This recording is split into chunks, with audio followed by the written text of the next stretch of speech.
Satisfactory Academic Progress Guidance, a series of Q&As featuring program specialist David Bartnicki.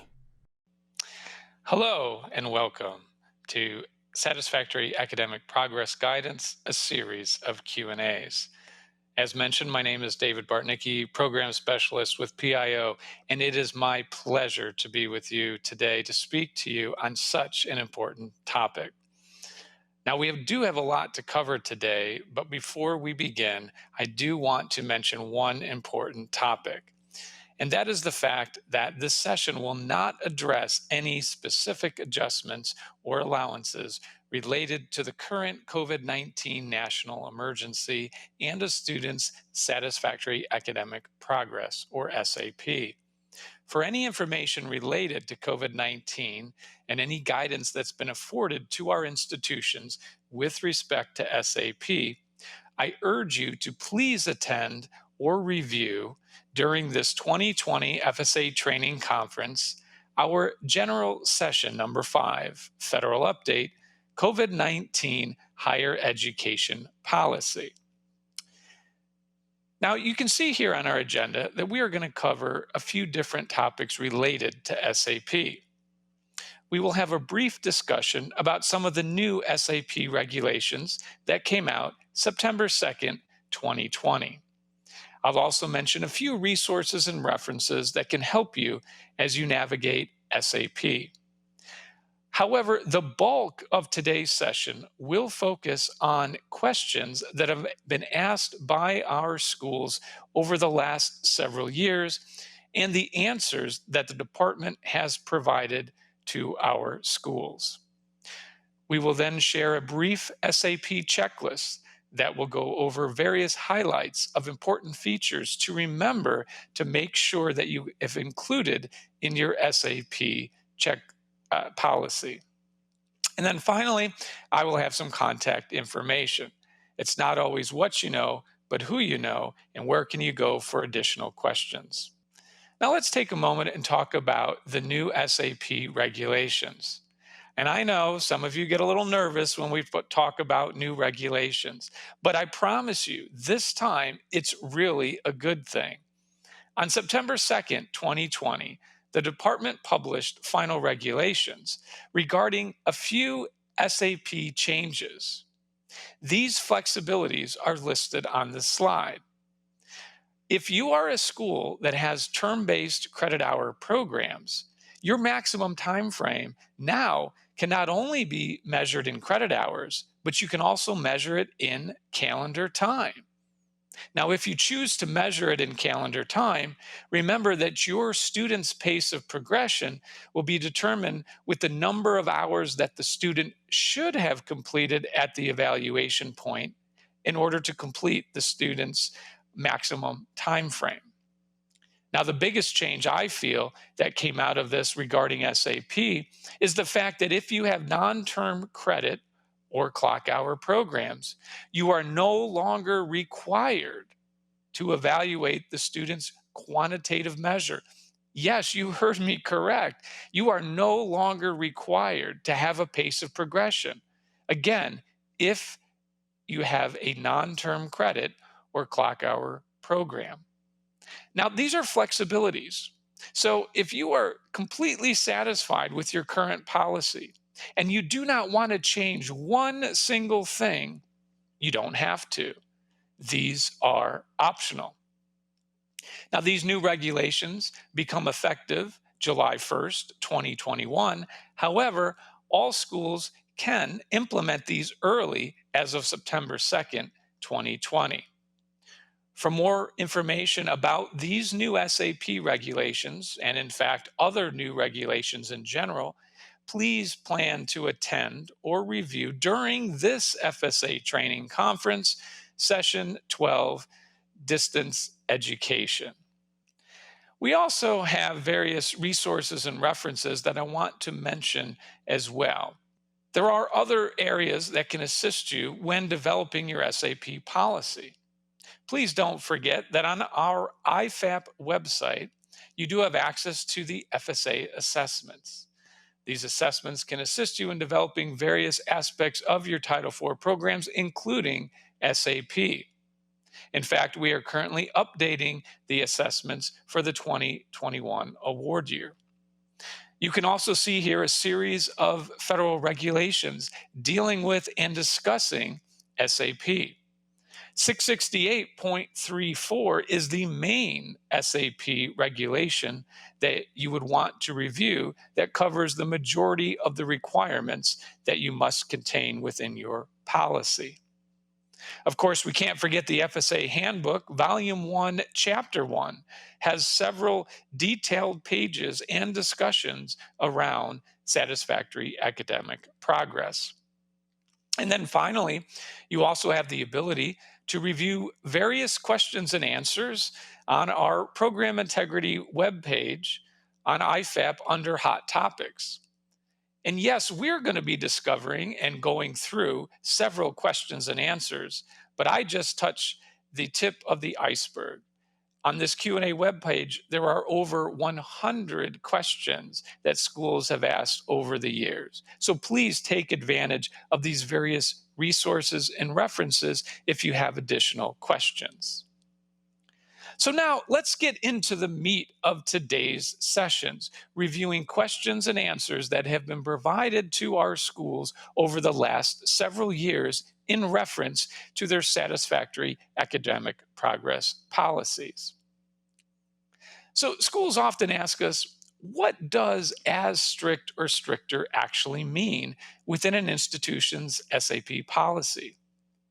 Schools must remember that they have to have an SAP policy that is at least as strict as the policy the institution applies to students not receiving Title IV aid. The as strict or stricter requirement refers to the actual measurements used to monitor SAP, such as the qualitative, quantitative, or maximum time frame standards. It does not refer to the frequency in which the school checks SAP. For example, if you, the institution, have an SAP policy, you cannot indicate that freshmen receiving Title IV aid can have a 1.5 GPA within your SAP policy if the general academic requirements hold all students, including freshmen, to having a 2.0 GPA to be in good standing. In this case, your SAP policy would not be as strict as other policies on campus. What about different SAP policies? Schools often ask us, is an institution required to use the same policy for all students? No. Now, your policy must explain all the different standards that you use to check SAP, but it is possible for a school to establish different SAP policies for different programs or different categories of students, such as full-time versus part-time students, undergraduate versus graduate students. You might have a different policy for a student enrolled in a unique program, such as nursing or engineering. However, please note, any SAP policy must contain all the required elements and be applied consistently to all students in that specific category. Now, what about multiple programs? Some of our schools have some very smart students who actually want to take multiple programs at the same time. Well, how does a school handle SAP if a student is enrolled simultaneously in two separate academic programs with the purposes of earning two distinct academic credentials? Now, notice the key here is that the student is enrolled in two separate programs. Our answer? The school would calculate SAP and all its components separately for each individual program. However, please note, if a student is earning a double major for which only one degree will be conferred by your school, then you, the school, may consider all the credits to be part of one academic program. Attendance. Schools often have attendance policies, but we often get questions about how does that interact with the school's SAP policy. Can a school's attendance policy be separate and distinct from a school's SAP policy, or must it align with the school's quantitative measurement or pace of progression?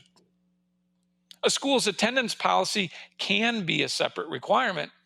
However, the key here is that the school's attendance policy can be separate only if it's used for record keeping purposes, that is, tracking the number of days missed. However, if you, the school, define successful completion of hours in a course to equate to simply showing up for class attendance, then the school's attendance policy would be required to align with the school's SAP components.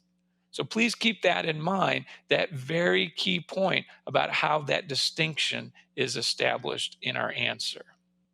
Transcripts. It'd be wonderful if students always provide the information you need exactly on time. However, that's not always the case. So we do get some questions from time to time around transcripts, especially as it relates to SAP. What happens if a student's transcript comes in during a payment period? When would those transfer hours impact SAP? Well, in that situation, the transfer hours on the transcript that could count in a student's SAP would be factored in the next scheduled SAP evaluation checkpoint. You are not required to retroactively try to apply those courses on the transcript. What about non-accepted credits?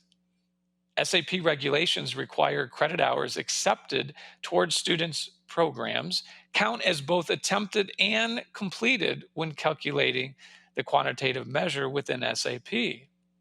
Can an institution's policy actually include non-accepted credits as attempted credits for purposes of these SAP calculations?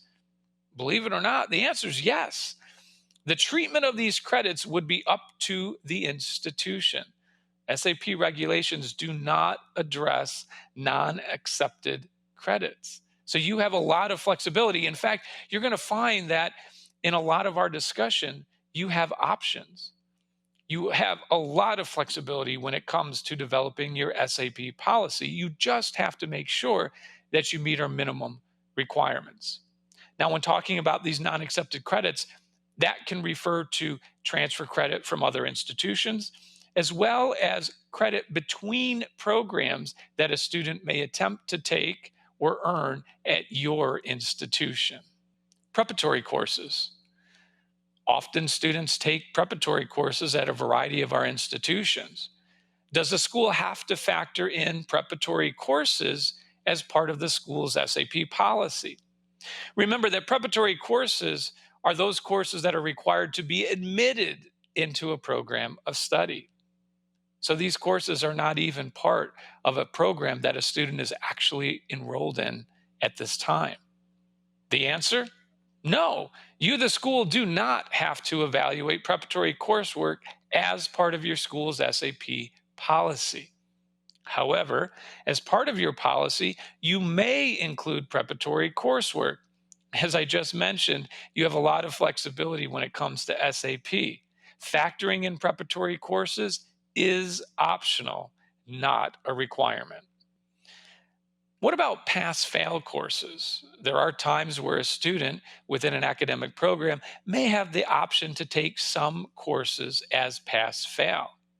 Does the school have to factor in the pass-fail classes that are part of the student's program of study as part of the school's qualitative measure, or the GPA? The answer is no. The school does not have to factor in those limited classes that a student can take as pass-fail into the GPA measurement, as long as the courses are factored into the quantitative measurement or the student's pace of progression. Now, here's a topic we've gotten asked lately from a variety of institutions around grade changes. Does SAP have to be recalculated for prior periods due to retroactive grade changes? The answer, no.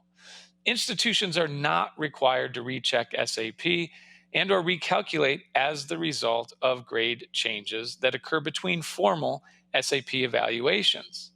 However, nothing precludes an institution from rechecking SAP to account for these grade changes if you want to. Just make sure your policy is clear on how you handle these grade changes. Now, remember, regardless of how you handle these grade changes, any grade change must be accounted for in the next scheduled SAP evaluation. And I also have to point out the note at the bottom of the slide. For Pell and Teach grants, you may only make a disbursement based on grade changes during the payment period immediately following the SAP evaluation that was affected by the change. For all other types of Title IV aid, you may only make a disbursement based on a grade change during the academic year in which the SAP evaluation takes place, or if the evaluation takes place at the end of an academic year, then you would begin at the next academic year. I mention this because it's so important to understand that there are some limits on how far back we will allow schools or want schools to change or adjust the Title IV aid already received by a student. Amnesty or forgiveness. How can that potentially impact a school's SAP policy? If an institution has an academic amnesty or forgiveness policy, which actually is pretty common, and under this amnesty or forgiveness policy, the school removes certain courses from academic consideration due to specific circumstances. Often it might be medical related or a family issue comes up. Can those courses be automatically removed from consideration under a student's SAP as well? The answer is no. Remember that courses removed or changed as a result of an institutional academic amnesty policy must still be counted for SAP purposes. Since SAP, remember, is a cumulative process and it factors in all the coursework applicable to a program of study. Now, I do have to note there is one exception, as there often is with Title IV rules, and that is your repeat coursework policy. Depending how you have handled repeat coursework under your SAP policy, some of the coursework may be excluded under your SAP policy. Again, make sure your policy is clear for those that might be auditing or reviewing your institution. What about dual enrolled students? Students that are enrolled in both high school and taking coursework at your college. How must a school treat coursework attempted by a student while enrolled in high school? Well, again, you have some flexibility in how you want to address this situation. Since the high school student is not a regular student, the school can treat the high school student like you would any transfer student. So once they become a regular student and potentially eligible for Title IV aid, you can handle the high school coursework according to your transfer credit policy outlined in your SAP procedures. That is, if you choose to not factor in grades from a student transferring in, then you could choose not to factor in the grades they earned while they were a high school student. And what about consortium agreements? Can a homeschool treat hours earned by a student through a consortium agreement at a host school as transfer hours for SAP purposes? Yes, you can.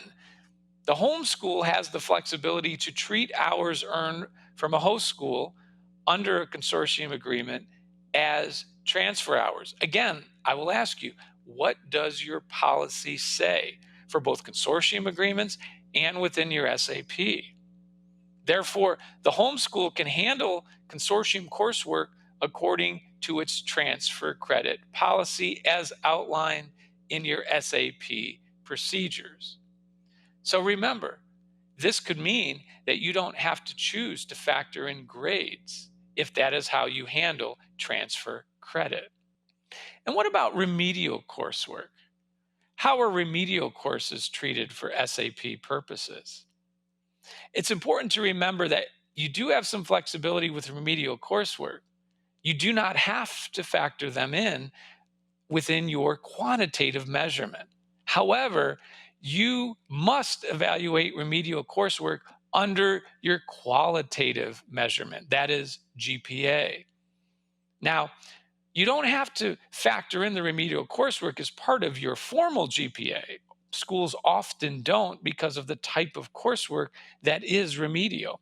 However, if you don't factor it into your general or formal school GPA, you do have to have some other measurement in place to evaluate remedial coursework.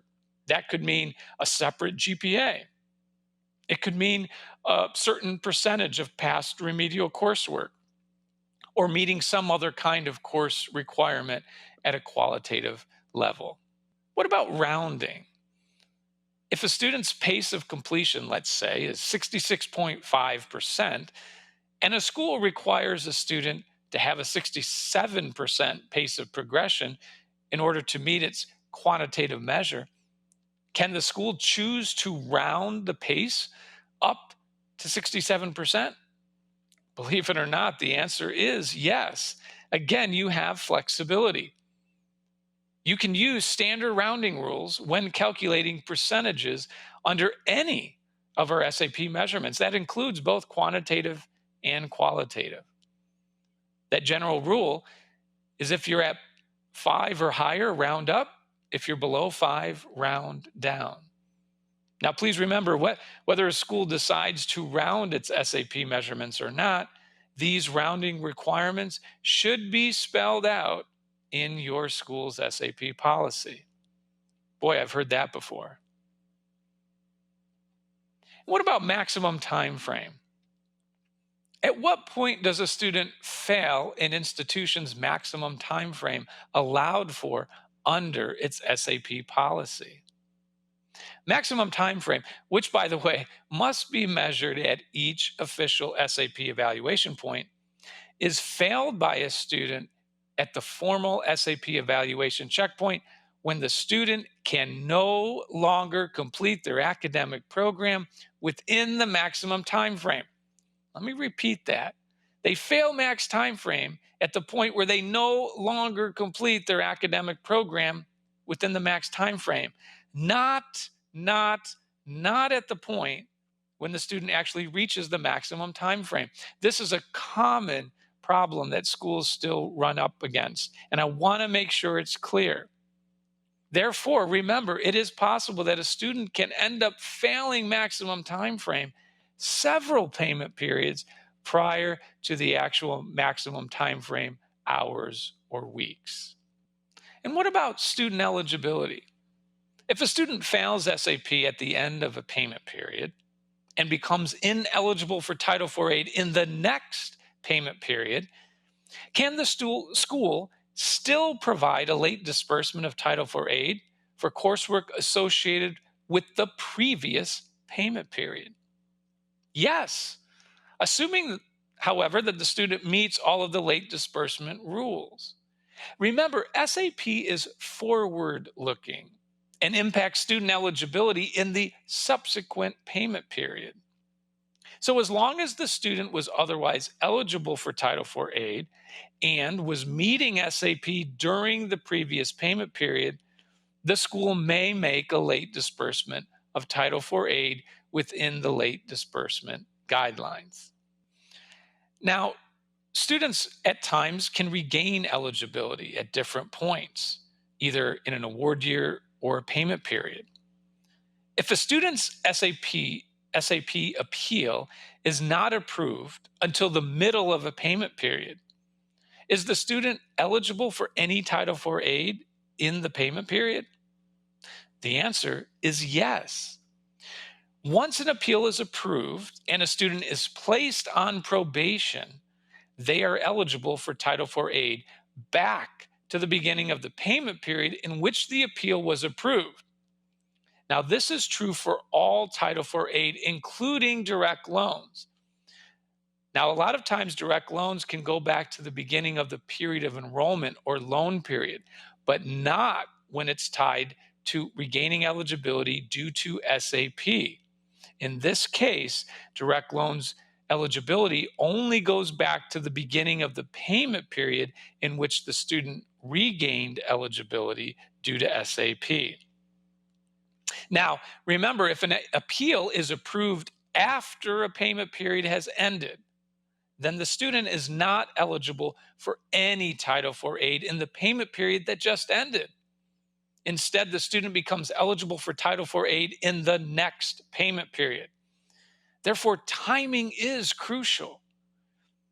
You need to make sure that your students understand the importance of getting their documentation in so that the appeal can move as quickly as possible. Because, as noted, if it is approved after a payment period, that student will not have access to Title IV aid in any form or shape in that previously completed payment period. What about if a student fails SAP and then sits out for a payment period or is required to pay cash for a payment period? Can the student automatically reestablish their Title IV aid eligibility in the subsequent payment period? No. The answer is no. And I have to bring this up and stress this because we do get this question a lot. Simply sitting out or paying cash for a period of time does not alter the student's SAP status. Remember that a student's SAP status is changed by improving their individual measurements over time so that they can meet the general SAP standards as outlined in your SAP policy. What about appeals? Can a student appeal any measurement within an SAP policy? Yes, if your school's SAP policy permits it. Again, you have flexibility. How is your policy written? Depending on your school's SAP policy, all measurements within an institution's SAP policy can be appealed, including maximum time frame. However, a school must ensure that any appeal procedures and requirements are clearly outlined in its SAP policy. How many times may a student appeal a failure to make SAP? The regs are silent in this area.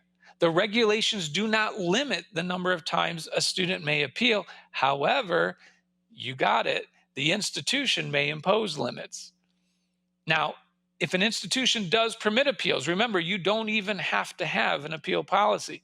But if you do, then your appeal policy must describe the following: how the student may reestablish his or her eligibility to receive Title IV aid, the basis on which a student may file an appeal. Remember, this means special or mitigating circumstances typically outside of the student's control.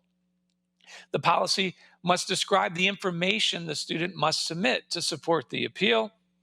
And very important, it must explain to the student and obtain from the student why the student failed to make SAP and what has changed to allow the student to succeed to meet SAP at the next evaluation checkpoint. When we talk about appeals, we often talk about academic plans. Schools ask us, do we have to develop or offer academic plans to students on probation? No, you do not. However, please keep in mind that if the school does not offer academic plans, then the only way a student can be placed on probation after a successful appeal is if it is mathematically possible for the student to meet the general SAP standards by the end of the probationary period. Remember that a probationary period is only ever one payment period long. Now, keep in mind, however, that if a school chooses to develop an academic plan, we, the department, do not dictate what offices must develop this plan. We don't dictate which offices oversee the plan, and we don't even dictate what requirements have to be included in the plan. So you have a lot of flexibility when it comes to developing academic plans. We strongly encourage the school to develop the plans in a school wide effort. We hope that it's not just one office, financial aid, that's involved in this process. There are a lot of key elements that need to be evaluated, and other key offices should and must be involved to make sure that the plan is as complete and as accurate as possible to assist your students. Now, we often get asked by schools within their appeals or their academic plans what the school can include in these procedures or plans. We often get asked, can a school include such thing as a 5-hour student success workshop? By the way, the 5 hours is simply an example. It could be any number of hours. But can they include a success workshop, such as financial aid policies, student services, academic planning, etc., to assist the student as they progress through their program as part of a student's appeal process or academic plan? Can the school basically make the student have to attend this success workshop? The answer is yes. The regulations are silent on what conditions must or can be included in a school's appeal process or in your academic plans. The school will have to outline the workshop process, however, in its SAP policy if it determines it wants to use it in its appeal process or academic plan. And I also need to point out that, remember, yes, you can add additional requirements in your appeals, in your academic plans. But remember, the more requirements you establish, the more the student must meet in order to succeed in qualifying for Title IV aid through your SAP process. If they fail certain components within your academic plan or don't meet all the appeal requirements, then they would not be eligible for Title IV aid. The regulations indicate that an academic plan must be designed for a student to meet SAP by a specific point in time. Well, how does a school define that future point in time? This is important because we do get asked this question, and I have worked with schools that do not have specific points in time established within their academic plans. Where applicable, a date should be used. However, if a date cannot be established or confirmed in this process, then you, the school, should use a defined end point. That could be at the end of a second semester or at the end of a third payment period, maybe using the anticipated graduation date. Remember, you cannot develop an academic plan and simply have it be open-ended. A deadline needs to be established because there needs to be a finite point in time when the academic plan will end. And what about SAP evaluations? If a student who failed SAP later self-identifies that they now meet the SAP standards at a point prior to an official SAP checkpoint, can the institution do an impromptu review and update the student's SAP status? The answer is no. Remember that an institution can only make formal SAP determinations and take action with respect to a student's Title IV eligibility during an official SAP evaluation checkpoint, which can only occur at the end of a payment period. Any updates or changes to a student's SAP status can only be made during official SAP evaluations. This is a very important point to make because this can have an impact on the timing of when you want to evaluate your students for SAP purposes. Do you want to evaluate them on a payment period basis at the end of every payment period? Or do you want to evaluate on a less frequent basis, up to just once within a year, depending on the length of your programs? This is definitely something to keep in mind as you work with your students. So that ends the questions and answers that we are going to cover today. But I do want to point out an SAP checklist just to assist you as you continue to develop and review your own SAP policies. Remember that there are many required elements schools have to have within their SAP policy. Here is a list of some of them: qualitative and quantitative measures, max timeframes. Remember, your measurements have to be cumulative. You do have to address in some fashion incompletes, withdrawals, repetitions, transfers of credit. It's so important to make sure that your policy has all of the required elements. Would you rather find issues with your policy, or would you rather have an auditor or reviewer? I strongly encourage you to make sure when you have time, go back through your policy and make sure it contains all of the criteria it needs to. On this slide, here's some additional required elements, such as proper notification of students when there is an impact to their Title IV eligibility as it relates to SAP. How do you handle remedial coursework?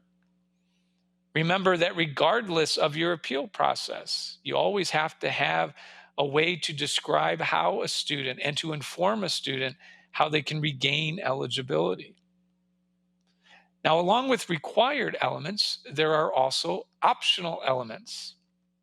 Just as it sounds, you are not required to have these, but again, if you do, please make sure they're spelled out in your policy clearly and distinctly. Now, a lot of schools do have some of these optional elements: warning periods, appeal procedures, academic plans. Remember, early on, I mentioned you could have different policies for different categories of students. Each one of those policies that are different need to be completely spelled out. Remember, this policy, SAP, is being provided to your students and it's part of your consumer information. So make sure it's clear and can be understood by your students and families as they are reviewing your information. And of course, the box on this particular slide is a great reminder. Remember, I said that you have a lot of flexibility with your SAP policies. A school can always be more restrictive and include additional elements or create more restrictive measurements. So you have a lot of flexibility when it comes to your policies. You can add more requirements as you see fit, as you need to properly address your students. No two school SAP policies are exactly alike because your students, your programs, and your school philosophy are different. So make sure that you develop the very best SAP policy to address your students. Well, thanks. And that concludes our session for today on SAP, a series of Q&As. Now, if you do have any questions directly related to the presentation that you reviewed or attended today, you can see my direct contact information. Please send questions about slides that you reviewed today or anything that I mentioned in today's session. However, don't forget that if you have any general Title IV questions or general SAP issues, don't forget to take advantage of our Ask a Fed at ed.gov mailbox. This mailbox is staffed by our FSA training officers who are always ready and willing to address your questions. I hope you found this session today to be informative. I hope you learned something new on your journey to improving your SAP policy within the Title IV programs. Thanks, and as always, have a great day.